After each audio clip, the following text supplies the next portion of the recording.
Hi, and welcome to Astrology for the week of December 24th, the most ominous time of year, as we well know. Merry Christmas, if that's your thing.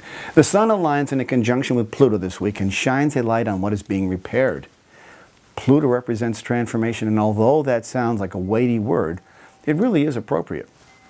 Pluto tears down and then reconstructs. The end result is exactly where we need to be. The hard part, of course, is getting there. Like, having your kitchen remodeled. Those of you who hear me talk about that all the time. You are inconvenienced for a period of time, but eventually it all begins to make sense and things begin to settle. The dust settles. Actually, the harder the battle, the sweeter the victory. At this time of year, much of the world is deep into their year-end pageantry, and the celebrations signal an opportunity to wipe the slate clean and start anew. Fortunately, Pluto is more than happy to oblige.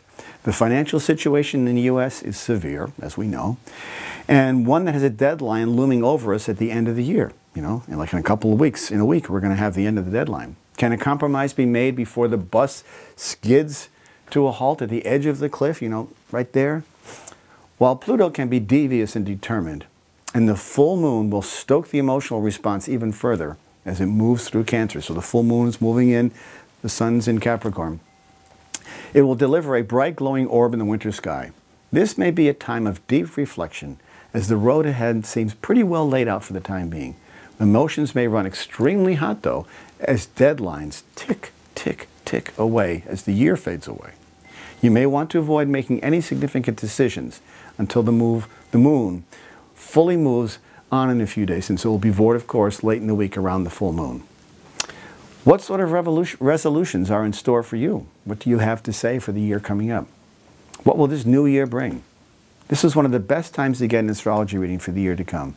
Now, and of course, your birthday would be another good time, which is also considered to be a new year. So when you think about what you're going to get for Christmas, think about an astrology report.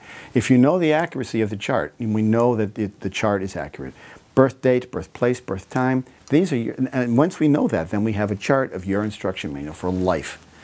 It's like an operator's manual, I've always said. It's great because it can give you predictive qualities about where the action will be happening in your life to come forward in this coming year, or any time for that matter, any period of time.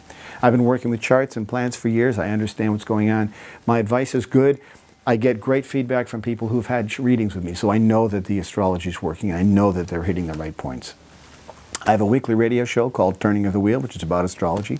It's on Contact Talk Radio every Saturday morning at 11 a.m. You can get there from my website, ChrisFlisher.com or TurningOfTheWheel.com.